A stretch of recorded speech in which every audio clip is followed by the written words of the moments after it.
जय हिंद साथियों। स्वागत है आप सभी का हमारे YouTube चैनल ज्ञान आरबीएल में। साथियों, हम बात कर रहे हैं संविधान की और संविधान में हम भाग 6 देख रहे थे और भाग 6 में आज हम क्या देखेंगे? राज्य का विधानमंडल। जैसे आपको पता है कि केंद्र में संसद होता है, ठीक है, उसी प्रकार से राज्य में विधानमंडल होता है। दोस्तों, इसके बारे में आज हम पूरा डिटेल्ड में बात करेंगे, ठीक है। उसके पहले बता दें कि आपका जो भी एग्जाम लगा, आपको पता है यूपी पुलिस के आपका एग्जाम आने वाले हैं। देखिए, कुछ बच्चे कमेंट करते हैं सर यूपी पुलिस तैयारी करवाइए, तो मैं उनको बता दूं भैया ये यूपी पुलिस के लिए ही क्लासेस चल रही हैं, ठीक है। तो आप ये कमेंट करते हैं, थोड़ा अच्छा नहीं लगता, क्योंकि आपको बता दें कि हमने यूपी पुलिस के लिए संपूर्ण हिंदी पहले से पढ़ा दी है, ठीक है। और जीके में भी हम कोशिश कर रहे हैं, आपको बता दें कि हम उत्तर प्रदेश स्पेशल पढ़ा चुके हैं और ये हम पढ़ा रहे हैं पॉलिटी, ठीक है। तो आप लोग क्लासेस ले लीजिएगा, प्ले लिस्ट में हमने सब कुछ दे रखा है, ठीक है। तो देखिए, अगर आप पहली बार जुड़े जाइए हमारे प्ले लिस्ट पर, और साथियों आपको यहाँ पर मिल जाएगा प्ले लिस्ट हमारा।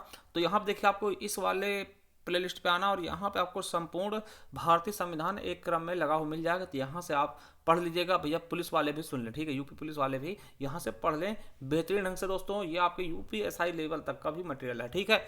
उसके बाद साथियों देखिए, हमने ये हिंदी संपूर्ण पढ़ाई है आप सभी के लिए। तो आप आइएगा नीचे, ये दिखेगा आपको UP triple S C exam संपूर्ण हिंदी, ठीक है, जिसमें जूनियर असिस्टेंट हो गया, वीडियो हो गया, ठीक, और फॉरेस्ट गार्ड का जो भी कोई एग्जाम होगा आपका यूपी ट्रिपल एस से संबंधित, उसके लिए ये वाला पढ़ लीजिएगा। इसमें पत्र लेखन भी इंक्लूड है, ठीक है। उसके अलावा अगर आप पुलिस तैयारी कर रहे हैं तो साथियों ये वाली क्लास आपके लिए मोस्ट इंपॉर्टेंट है, एक बार जाकर के देख लीजिएगा। संपूर्ण हिंदी है, ठीक। उसके अलावा यूपी स्पेशल दोस्तों आप यहां से कर सकते हैं। तो देखिए, ये सारी क्लासें हैं आप सभी के लिए। फिर भी आप सभी कहते हैं कि सर ये वाली नहीं करवाई, वो नहीं करवाई। भैया ये सब आपके लिए ही है, ठीक है। चलिए तो शुरू करते हैं आज की क्लास को। तो दोस्तों देखते हैं आज राज्य का विधानमंडल। पहली चीज समझ लेते हैं राज्य का विधानमंडल होता क्या है। देखिए, राज्य का विधानमंडल राज्य सरकार की विधायिका होती है, ठीक है। विधायिका हम पहले बता चुके, जैसे केंद्र की विधायिका क्या होती थी, संसद होती थी, उसके भी 3 अंग होते थे। उसी प्रकार राज्य विधानमंडल के भी 3 अंग होते थे। ये हम कल के वीडियो में हमने डिस्कस किया था, ठीक है। तो राज्य विधानमंडल कितने अंग होते हैं? 3 होते हैं, विधानसभा, विधान परिषद और राज्यपाल। जिस प्रकार से आपको पता है केंद्र के विधानमंडल में, सॉरी संसद में दोस्तों कितने अंग होते हैं? 3 होते हैं। कौन कौन से? विधानसभा, ठीक है, सॉरी लोकसभा, राज्यसभा और राष्ट्रपति। उसी प्रकार से यहां भी 3 सदन होते हैं, ठीक है। सॉरी 3 सदन नहीं दोस्तों, 3 अंग होते हैं, ठीक है। विधानसभा, विधान परिषद और राज्यपाल, याद रखिएगा, ठीक है। चलिए अब दोस्तों ये आपका किस में आएगा? आर्टिकल 168 में किसका है वर्णन है? विधानमंडल का, जो कि हम बता चुके हैं विधानमंडल 3 अंग होते हैं इसके, विधानसभा, विधान परिषद और राज्यपाल। तो आर्टिकल 168 की ये बात हो गई आपकी, ठीक है। अब देखिए 168 में हमने क्या देखा?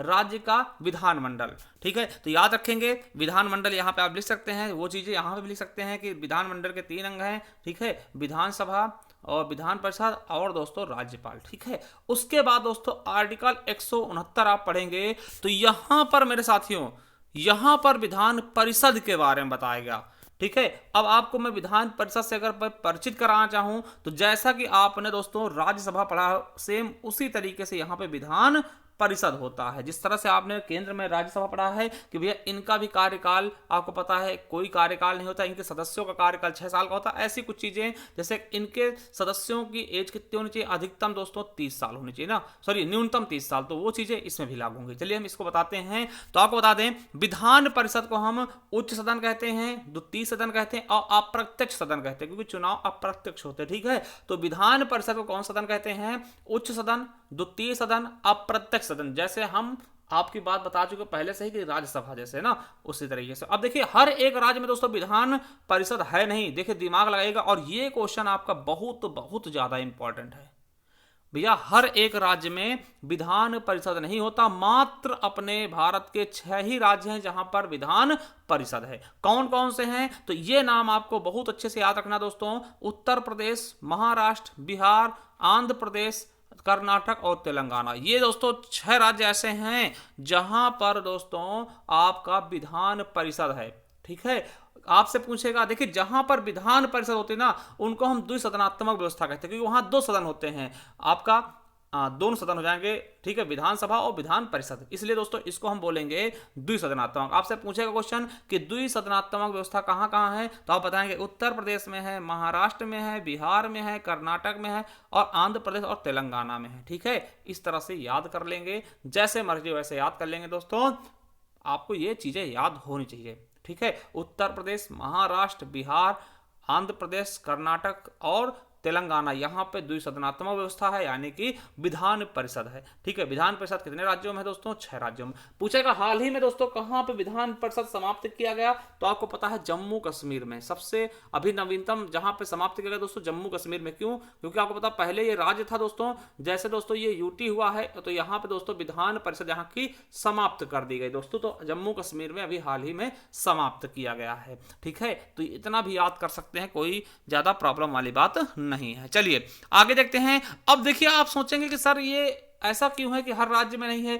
अच्छा, क्या इसको हर राज्य मतलब कि सृजन कर सकता है, मतलब हर राज्य दोस्तों अपने यहाँ विधान परिषद गठन कर सकता है? भाई बिल्कुल कर सकता है, कुछ इसकी प्रक्रियाएं हैं उनको समझिएगा।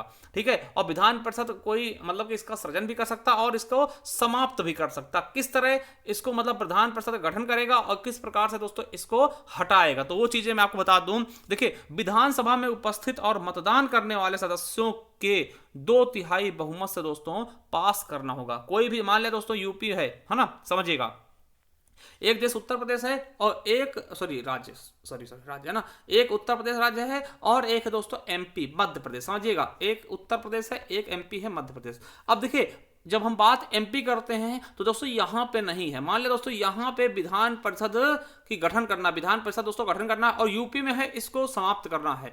तो कैसे समाप्त होगा और कैसे गठित होगा, तो मैं आपको बता दूं, जिस राज्य की बात करें, चाहे उसको लाना हो या फिर समाप्त करना हो, वहां के दोस्तों क्या करना, विधानसभा में उपस्थित और मतदान करने वाले सदस्यों के 2/3 बहुमत से। ठीक है, मान ले साथियों, आपको मैं बताना चाहूं कि साथियों कैसे, तो 2/3 बहुमत से। मान लिया दोस्तों कि 300, यहां पे कितने सदस्य, 300 सदस्य थे, तो कम से कम दोस्तों कितने से, 200 सदस्य दोस्तों इसको पास करें। ठीक है, समझिएगा, कम से कम दोस्तों 2/3। देखिए 300 का आप 2/3 निकालेंगे तो कितना आ जाएगा दोस्तों, 200 आ जाएगा ना। तो कम से कम 200 सदस्यों दोस्तों इसको पास करवाना है। उसी प्रकार दोस्तों यहां भी करवा लीजिएगा, अगर 300 है, 400 है, जिससे भी है दोस्तों वैसे हम गुणा करके कर लेंगे। ठीक है, उसका 2/3 निकाल ले। अब देखिए यहां तो पास हो गया विधानसभा में, अब विधानसभा में पास करने के बाद दोस्तों संसद के पास भेजकर, और संसद साधारण बहुमत से पास कर सकता है दोस्तों, तो वहां पे विधान परिषद गठन भी हो सकता है। अगर नहीं है तो, अगर है दोस्तों तो समाप्ति भी की जा सकती है। बिल्कुल अच्छे समझोगे, कोई भी दिक्कत नहीं होगी। अब देखिए विधान परिषद से एक क्वेश्चन बहुत बार पूछा आता है कि विधान परिषद पूछा जाएगा आपसे क्या, कि ऐसा कौन सा सदन है जो विघटित नहीं किया जा सकता परंतु समाप्त किया जा सकता दोस्तों।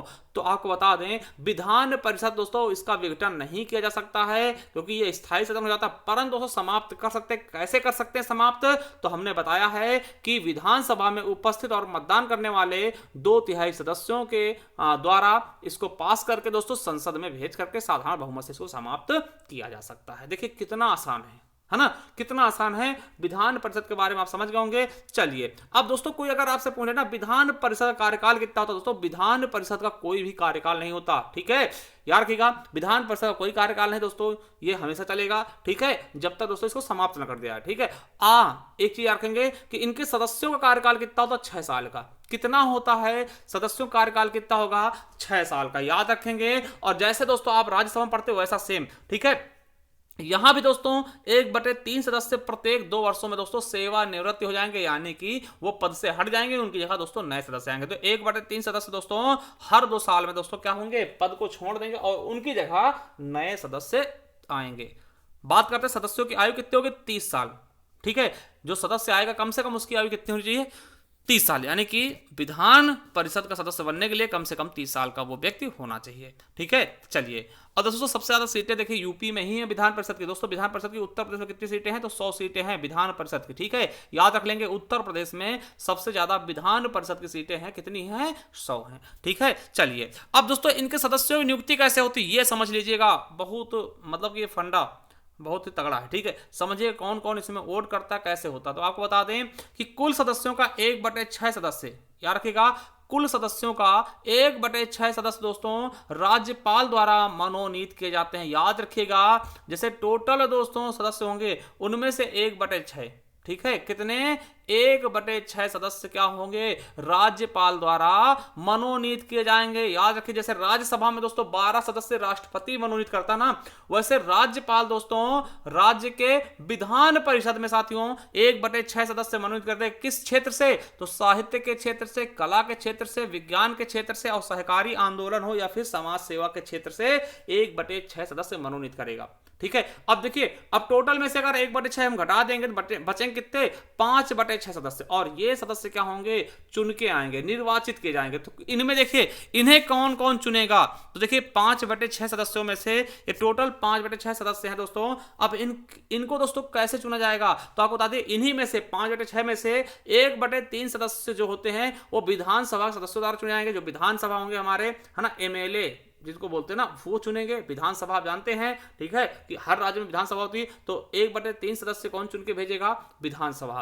और दोस्तों 1/3 सदस्य दोस्तों स्थानीय पंचायतों के निकाय, जैसे दोस्तों आपने देखा होगा गांव में पंचायतें होती है ना, स्थानीय निकाय होते हैं। जैसे कि आपको पता है कि क्या बोलते हैं, गांव में स्थानीय निकाय होते हैं, है ना, जो आपको पता है कि त्रिस्तरीय वाले ना, वो चुन के भेजते हैं। ठीक है, वो लोग चुन के होते हैं, जिसको BDC वगैरह कहते हैं, उनके द्वारा। ठीक है, अब दोस्तों और 5/6 का ही 1/12 सदस्य कौन चुनेगा, तो सदस्य कौन चुनेंगे, माध्यमिक शिक्षण संस्थानों के अध्यापक। जो माध्यमिक शिक्षण संस्थान के अध्यापक साथियों, उनके द्वारा 1/12 सदस्य चुने जाते, वोट डाले जाते इनके लिए। ठीक है, और दोस्तों 1/12 सदस्यों का चुनाव कौन करवाता है, तो विश्वविद्यालयों के स्नातकों द्वारा। जो विश्वविद्यालय के स्नातक होते हैं दोस्तों, उनके द्वारा 1/12 सदस्य चुने जाते हैं। अब इनको आप पूरा जोड़ लेंगे ना, इनको आप पूरा जोड़ेंगे दोस्तों, तो ये 5/6 आ जाएगा। और 1/6 दोस्तों कौन मनोनीत करता है, राज्यपाल। हालांकि दोस्तों इतना डिटेल में कोई पूछेगा नहीं, मगर आपकी जानकारी के लिए हमने एक भी कुछ भी छोड़ा नहीं है। ठीक है, तो ये आप विधान परिषद के बारे में बहुत ही अच्छे से जान गए होंगे। चलिए,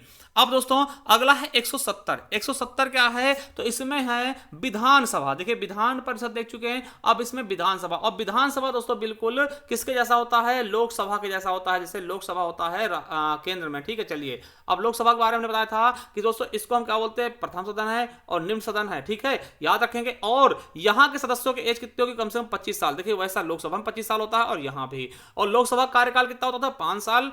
और दोस्तों इसका भी कार्यकाल, विधानसभा का भी कार्यकाल कितना होगा, 5 ही साल होगा। और आपको पता है कि जिस प्रकार से लोकसभा को दोस्तों राष्ट्रपति भंग कर सकता था, उसी प्रकार से विधानसभा को राज्यपाल भंग करेगा। तो याद रखिएगा, बहुत इंपॉर्टेंट है। विधानसभा के बारे में बात करते हैं, इनके सदस्यों की आयु कितनी होनी चाहिए, कम से कम 25 साल। कार्यकाल कितना होगा, 5 साल। और भंग कौन करेगा दोस्तों, राज्यपाल भंग करेगा। ठीक है, अब ये क्वेश्चन दोस्तों आपके एग्जाम में कई बार आया, कई बार मतलब कई बार पूछा गया। आप याद रखेंगे, आपसे पूछता क्वेश्चन कई बार कि भाई विधानसभा सदस्यों की अधिकतम संख्या कितनी हो सकती है, 500।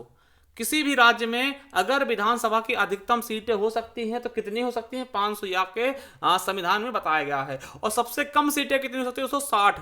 आप समझिएगा, आपसे पूछेगा विधानसभा की अधिकतम सीटें कितनी होनी चाहिए, दोस्तों 500 से ज्यादा नहीं होगी। और देखिए 500 भी नहीं है, कितनी है अधिकतम, तो अधिकतम है कहां, हमारे यूपी में दोस्तों कितनी है, 403, है ना। 403 सर्वाधिक सीटें कहां है, अपने यूपी में 403। उसके बाद दोस्तों पश्चिम बंगाल में 294।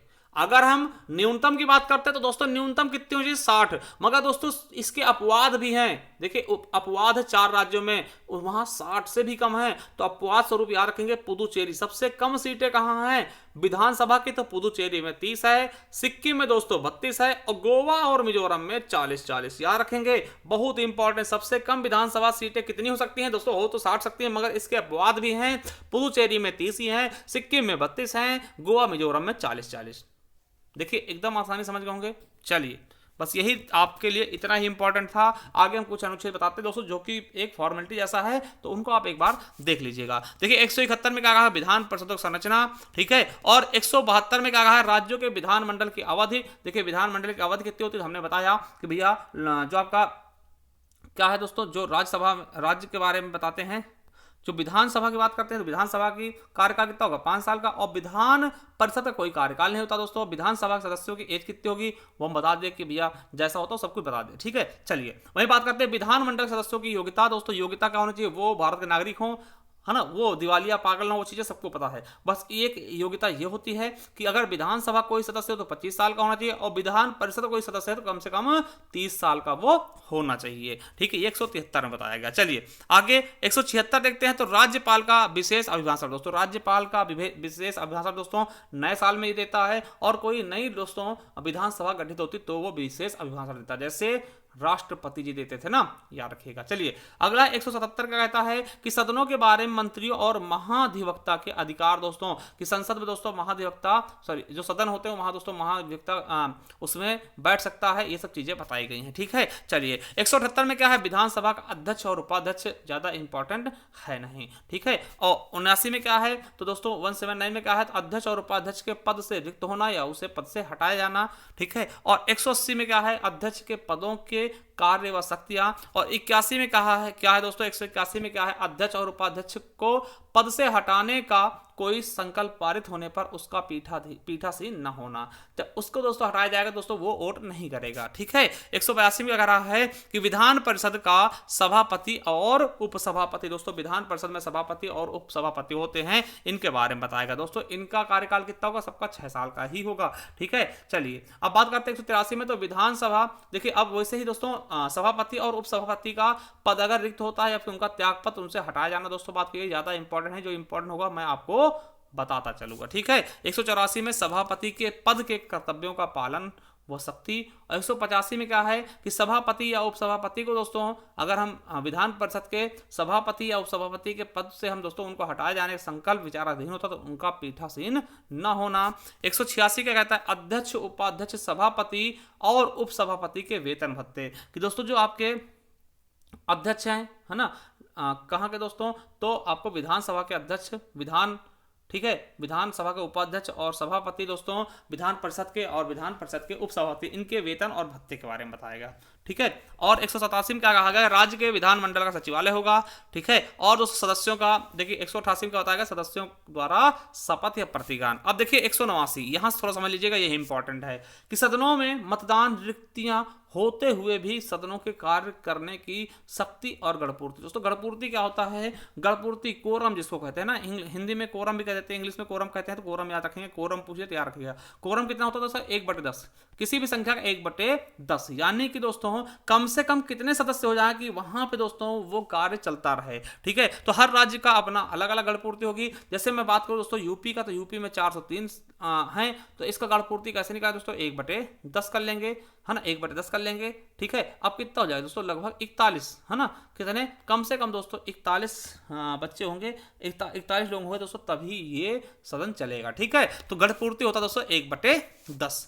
ठीक है, चलिए 199 का धन विधेयक। तो धन विधेयक दोस्तों याद रखेंगे, सबसे पहले कहां से आता दोस्तों, तो विधानसभा में। ठीक है, विधानसभा में धन विधेयक आता है। ठीक है, याद रख लेंगे, कहां पेश किया जाएगा, विधानसभा में, पूर्व अनुमति पर राज्यपाल। ठीक है, चलिए अब दोस्तों 200 में क्या कहा गया, विधेयकों की अनुमति दोस्तों, और 202 में दोस्तों आपको पता है वार्षिक वित्तीय विवरण, राज्य का बजट, है ना, राज्य का बजट आप जानते होंगे, तो वो दोस्तों 202 में है। ठीक है, और 213 दोस्तों मोस्ट इंपॉर्टेंट, यह क्या है, विधानमंडल में अध्यादेश जारी करने की राज्यपाल की शक्ति। दोस्तों राज्यपाल भी अध्यादेश जारी करता है, याद रखिएगा, जब ये दोस्तों सदन न चल रहे हो दोस्तों, तो राज्यपाल किसी भी चीज को कानून बना सकता है दोस्तों, और उसके दोस्तों ये अधिकार होता है 213 के तहत। और दोस्तों ये लागू कब तक रहेगा, 6 महीने। ठीक है, 6 माह 6 सप्ताह, है ना, तो ये चीज याद रखेंगे, तो 6 माह तक दोस्तों ये लागू रहता है। ठीक है, जैसे आपको बताया था राष्ट्रपति 123 के तहत दोस्तों अध्यादेश जारी करते हैं, उसी प्रकार से राज्यपाल 213 अनुच्छेद 213 के तहत अध्यादेश जारी करते हैं। ठीक है, चलिए अब कुछ चीजें मैं बता दूं, कोई विधेयक आता तो कैसे होगा, साथियों को बता दें, जैसे साधारण विधेयक होगा ना, तो पहले दोस्तों चाहे उसे विधानसभा लेके आओ, चाहे उसको विधान परिषद से लेके आओ। विधानसभा से लेके आए तो यहाँ विधान परिषद में लेके गए, तो दोस्तों विधान परिषद क्या कर सकता है, उसको स्वीकृत कर देगा, या फिर दोस्तों पुनर्विचार के लिए भेज देगा, या फिर रोक सकता है, या फिर 3 महीने के लिए दोस्तों, देखिए रोके कितना, तो एक पहली बार दोस्तों 3 माह के लिए रोक सकता है, और दूसरी बार दोस्तों बस 1 माह के लिए, इसके बाद नहीं रोक पाएगा। ठीक है, और आपको बता दें अगर यहाँ से गए दोस्तों, तो राज्यपाल के पास दोस्तों कई सारी चीजें होती है, जैसे पहले स्वीकार कर दे उस साधारण विधेयक को, या फिर दोस्तों उसको उस पर वीटो लगा दे। ठीक है, या पुनर्विचार के लिए एक बार भेज दे, या फिर राष्ट्रपति जी के लिए आरक्षित कर ले, राष्ट्रपति जी के लिए रख ले, है ना। चलिए, धन विधेयक क्या होता है दोस्तों? तो धन विधेयक हम कई बार बता चुके हैं दोस्तों। देखिए, धन विधेयक क्या होता है? पहले राज्यपाल की स्वीकृति लेनी पड़ेगी ना, राज्यपाल की पूर्व स्वीकृति से, और सबसे पहले दोस्तों आपके विधानसभा में ही आएगा, यानी पहले सबसे पहले कहां आएगा धन विधेयक? तो विधानसभा में। फिर उसके बाद दोस्तों कहां जाएगा? आपका विधान परिषद में जाएगा, और विधान परिषद दोस्तों इसको 14 दिन तक रोक सकती है, या फिर स्वीकृत कर सकती है, या फिर पुनर्विचार के लिए दोबारा भेज सकती है, मगर दोस्तों अधिकतम 14 दिन तक ही ये रोक पाएगी। तो ये हो गए दोस्तों आपके संबंधित जो भी क्वेश्चन थे, ठीक है, सब कुछ हमने इसमें बता दिया आपको डिटेल्ड में। राज्य का विधानमंडल हो गया। अब दोस्तों हम देखेंगे अगले वीडियो में क्या दोस्तों, हाई कोर्ट, है ना, हाई कोर्ट के बारे में बहुत ही बेहतरीन से दोस्तों देखने वाले हैं। तो चलिए दोस्तों, थैंक यू, मिलते हैं नेक्स्ट वीडियो में। कैसा लगा जरूर बताइएगा। थैंक यू, धन्यवाद।